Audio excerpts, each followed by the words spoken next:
Hello, j'espère que vous allez bien.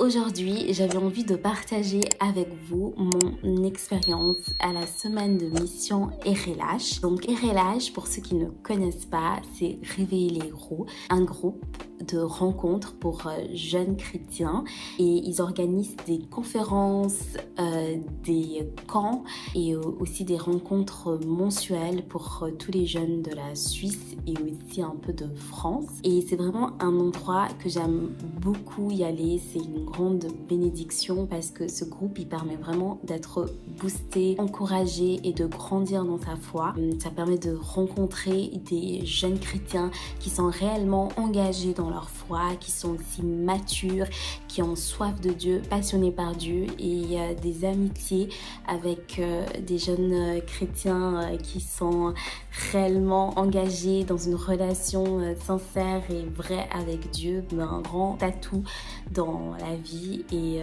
du coup, voilà, ça c'est la présentation pour RLH. Et cet automne, ils ont organisé en fait une semaine de mission à Genève et j'ai décidé d'y aller. Pour moi, c'était vraiment l'occasion de challenger ma foi, aussi de dépasser certaines hontes que j'ai, certaines peurs aussi, parce que l'évangélisation, c'est pas forcément quelque chose qui est simple pour moi, surtout que ça se passait dans ma ville et que Genève, c'est pas vraiment une grande ville. Tu peux facilement rencontrer des gens que tu connais, et du coup, j'avais aussi un petit peu peur de ça, de rencontrer des gens que je connaissais et que tout à coup, allaient me voir en train d'évangéliser, de prier pour les gens dans la rue, qui allaient me dire waouh, qu'est-ce que tu fais là? Bref, avant, je dois un peu vous raconter mon chemin d'évangélisation jusqu'à cette semaine de mission. Donc, dans l'église où je fréquentais avant, l'évangélisation, mes expériences d'évangélisation, c'était surtout d'aller dans la rue et de distribuer des livres qui présentaient notre foi. Après, je remets pas du tout en question cette méthode d'évangélisation parce qu'elle a vraiment fait ses preuves. Il y a réellement des gens qui ont connu notre église, qui ont connu le Christ et la foi chrétienne à travers des livres. C'est un moyen comme un autre d'atteindre les gens, mais sauf que pour moi, il y a trois principaux problèmes que cette méthode elle comporte. Le premier problème que comporte cette méthode, je trouve que c'est le manque de responsabilisation. Je pense que quand on évangélise, on doit aussi porter une certaine responsabilité, la responsabilité de ce que l'on dit aux gens, la responsabilité de ce que l'on prêche et du Dieu dans lequel on prêche. Et je pense que oui, on doit partir dans les rues ou dans l'endroit dans lequel on doit évangéliser avec un sens de responsabilisation, de responsabilité. Et je trouve que juste distribuer en fait des livres, ça tuait beaucoup moins responsable. En tout cas, c'est ce que je me sentais. C'était vraiment que j'avais l'impression que c'était plus une espèce de roulette russe ou de jeu au loto où on laissait un peu des livres à droite à gauche, où on donnait aux gens et on se disait en fait la suite c'est pas de mon ressort, c'est entre les mains de Dieu, c'est entre la personne et Dieu. Mais sauf que voilà, laisser un petit peu une personne qui n'a peut-être jamais entendu parler de Jésus-Christ ou qui a très peu de connaissances bibliques ou de connaissances de qui est Dieu, toute seule avec le livre, je pense que c'est aussi une très grande manière de se déresponsabiliser. Je pense que c'est un point qui est négatif. Aussi justement, en parlant de personnes, je trouvais aussi que cette méthode, elle ne favorisait pas en fait de rentrer en relation, parce que je pense que l'évangile, la foi chrétienne, c'est avant tout une religion, une croyance de relation.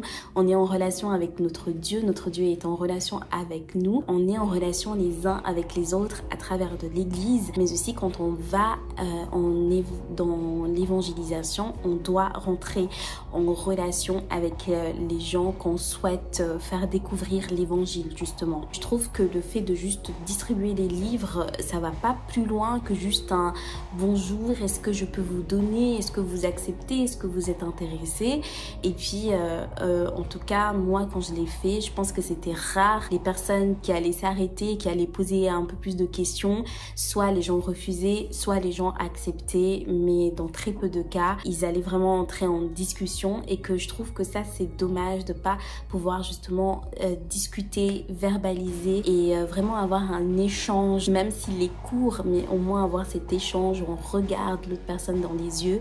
Et surtout dans un monde où les gens sont de plus en plus solitaires, prendre le temps de discuter avec les gens, de rentrer en relation avec les gens, je trouve que c'est essentiel. Et le troisième point négatif de cette méthode, c'était tout simplement que on sortait pas de sa zone de confort. Et je pense que l'une des choses qui implique l'évangélisation, c'est justement sortir de sa zone de confort. Et c'est ça aussi que j'avais le plus peur, c'est de devoir prendre des risques, le risque de vivre en fait le rejet, le risque de tomber sur une personne qui est hostile ou contrariée contre Dieu. C'est difficile, parfois on peut être blessé, c'est aussi là où on doit faire preuve de certains fruits de l'esprit, de patience, de douceur, mais aussi de réussir justement à transmettre notre foi. Parfois les gens ils nous donnent très peu de temps et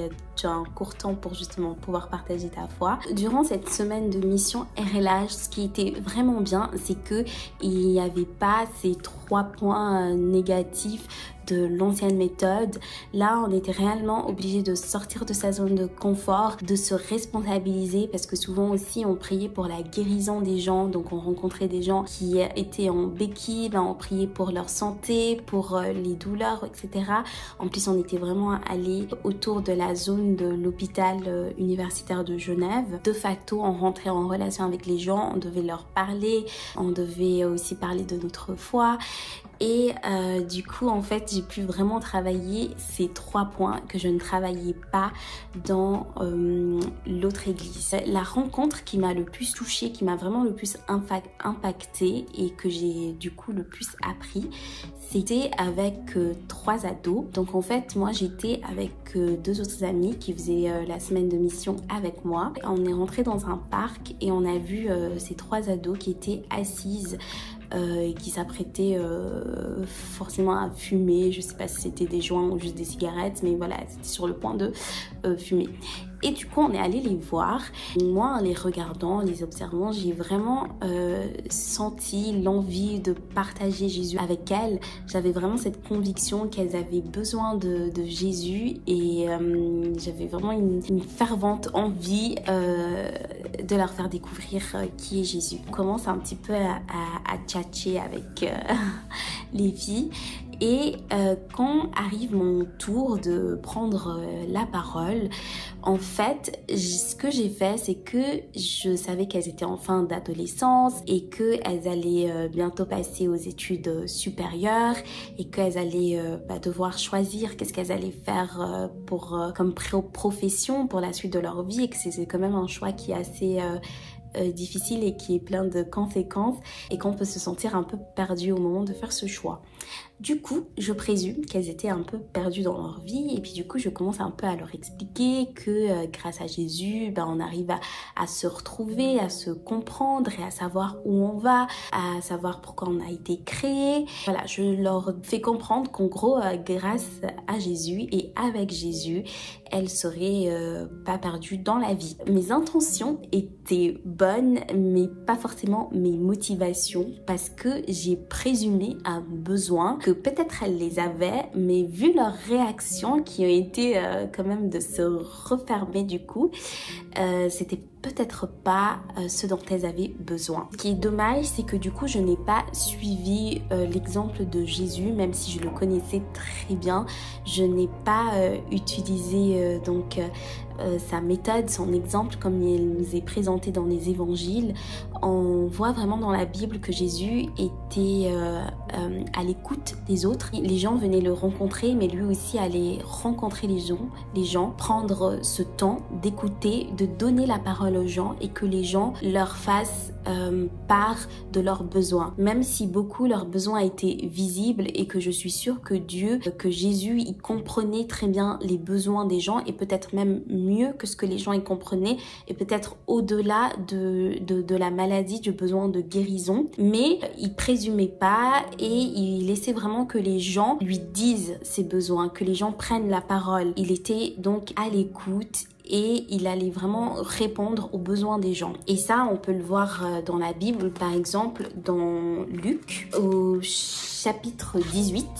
Je vais lire les versets 40 à 43. Jésus, s'étant arrêté, ordonna qu'on le lui amène et quand il se fut approché, il lui demanda « Que veux-tu que je te fasse ?» Il répondit « Seigneur, que je recouvre la vue. » Et Jésus lui dit « Recouvre la vue, ta foi t'a sauvé. » À l'instant, il recouvra la vue et suivit Jésus en glorifiant Dieu. Tout le peuple, voyant cela, loua Dieu.